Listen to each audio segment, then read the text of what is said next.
The Florida Atlantic man, Greg Joseph, ready to get this one started. And we are underway from Ford Field. Here comes Khalif Raymond from his end zone. And he's up past the 20 to the 22-yard line. So here are the Lions now coming out for their opening drive. They're brought out by a former #1 overall pick coming off one of his best seasons ever in year 7 of his career, now in year 8, Jared Goff.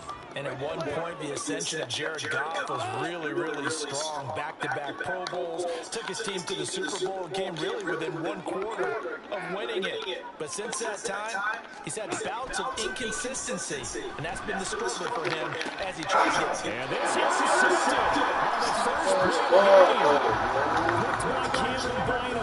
And the Vikings are going to have the short field here as they'll take over right at the 50. An aggressive play call to start this game. It backfired, but aggressive, no question about that. Is that one of those statement calls? Trying to let you know that they're going to be aggressive right out of the gate. But that one hung up just a little bit too long. He made a nice play on the ball defensively and was able to pick it off.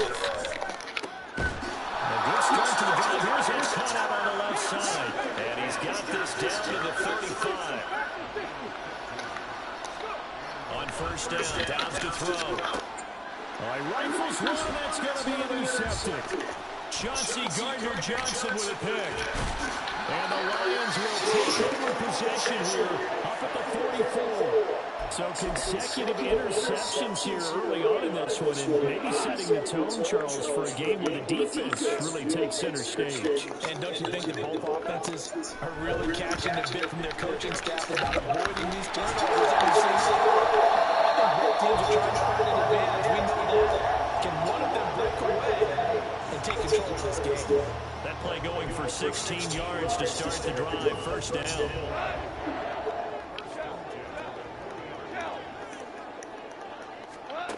Goff now to throw.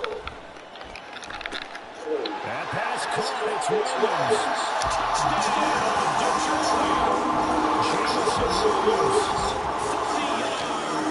And the Lions take the early turnover and convert it into an opening touchdown. Extra point by Badgley, up and good. And it's now a 7-0 game. Set now to kick this one away, and off it goes. This taken in right around the goal line. And he had no room to run as he's tackled down inside the 20. The Vikings taking the field here for their second drive of the game.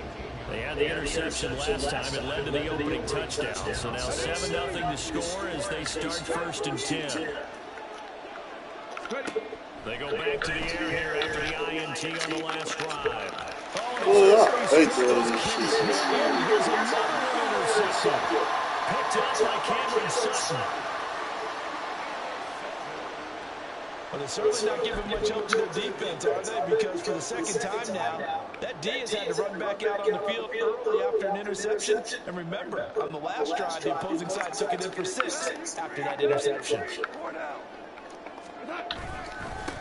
First down, here's the run to Montgomery. They trying to shit, they fucked up. Gets through for 4 tough yards.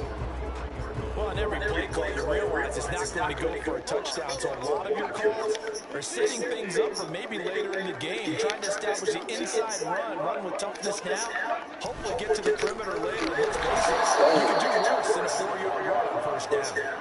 Now they're going to be dealing with a 3rd and 7. Is that one officially a loss of 1? That was well played there defensively. 2 tight ends in the formation, which essentially gave them 7 blockers up front. Hard to imagine with all that size and beef that they could let a tackler through. But that's exactly what happened. A loss results. And he's going to get the Lions first down as they're going to get the 4th conversion. And that's well executed there on 3rd down. And I love the confidence that they had to let their tight end try and find some space in the middle of the field, right in their quarterback's line of vision. And QBs love to make that easy throw, and they hooked up there for a first down. Under pressure, down he goes. They sack him back at the 36. So 2nd and long, and got to be careful not to fall out of field goal range. Now before this 2nd down play, we'll get whistles and a timeout. They'll have 2 remaining as we step aside here in this first quarter. Out of the gun, Goff. Oh, the turnover fest continues. Here's another interception. Picked off by Byron Murphy. And the Vikings are going to get the football here as he gets this up past the 20-yard line. And not the first quarter that he was hoping for. Now 2 interceptions thrown. Well, the good ones, they find a way to compartmentalize, right? Put these behind them, have that short memory, but understand why they threw the 2 interceptions. They go out and usually play a pretty decent game. They have a hard time getting past it, and often put the ball up for grabs the rest of the ball game. The good signal callers will never go back in the huddle and play the blame game because they need those guys to protect him. But on that last one, his offensive line, they lost their leverage very quickly, and that's why I can't burn these dudes, man. Field down to the 40 before it's all said and done. And now an audible here into something else. Dobbs looking to throw on first down. Over the middle quickly. It's Osborne. And all the way inside the 15 before they drop it. On 1st and 10, Dobbs.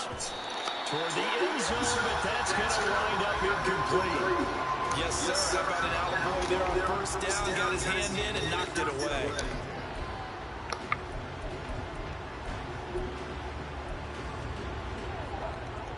An incomplete pass on first down. That leads to a 2nd and 10. Here's Dobbs to throw. And they're going to get it. They bring it down to sack back at the 16-yard line.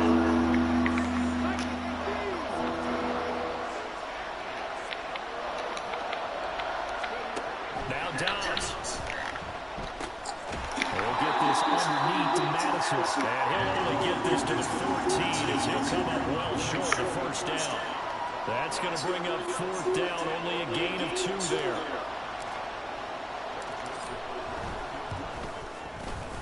The kick by Joseph is good. And they are on the board, but still trailing. It's 7-3.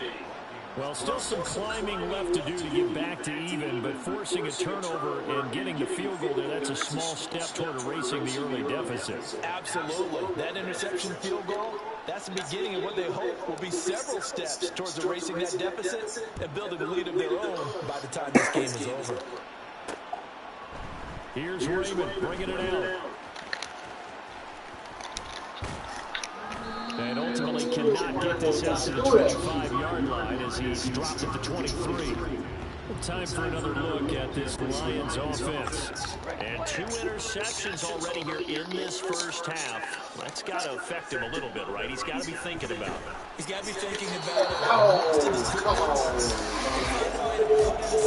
they're not happy about it by any stretch of the imagination. They find a way to put it aside and continue to play their game. Can he put it aside?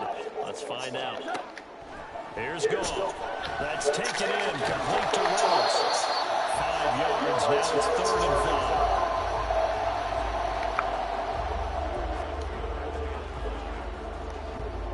They'll need 5 on this play to move the sticks. Now it's gone. Working the middle of the field, he's getting incomplete. And he's going to have the Lions first down as they're able to get the 3rd down conversion. He had the touchdown earlier. This one's going to get him a first down. After 1, 7-3 the score on EA Sports. Second quarter action now from Detroit, and it's the homestanding Lions who have the football as they've got it with a 1st and 10.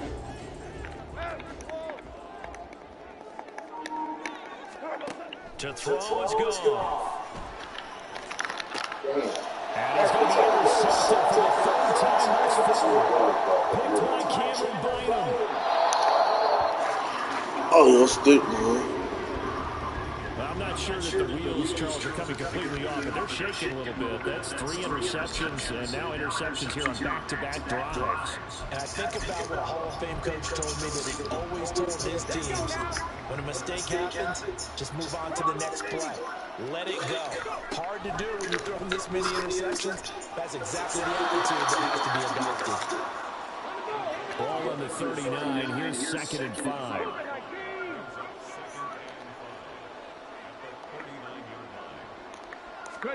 Now Dobbs. How you can't throw out? Intercepted. You ugly bitch. And he will bring this across midfield to the 49-yard line. 3 first-half interceptions now, and Charles, you'd have to think a fair amount of concern is developing over there on that sideline. And there should It's be, probably because like essentially that he's been a little loose and possibly reckless with the football here in the first half. Now, maybe it's not all on him, but still 3 interceptions. That puts the entire team in 21, you could have picked that, dude. You slow fucker. Got to design some throws for him that he can complete, keep it away from the defense, and try and get him back on track. Line of scrimmage, the 43 on 2nd and 4. Here's Goff. It's St. Brown. These niggas are suck.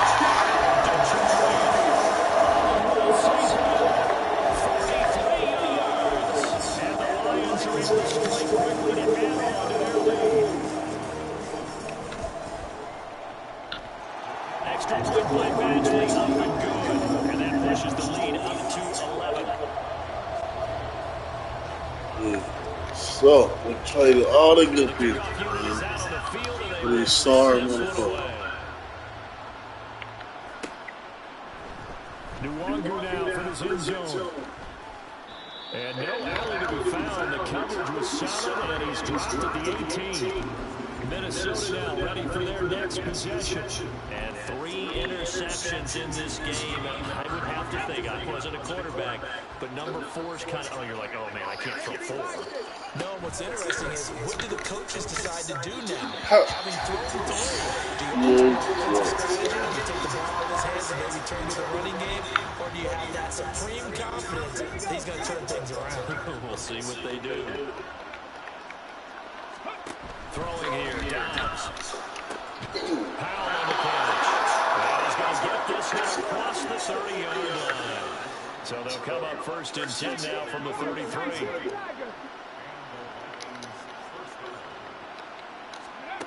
Back to throw Dobbs.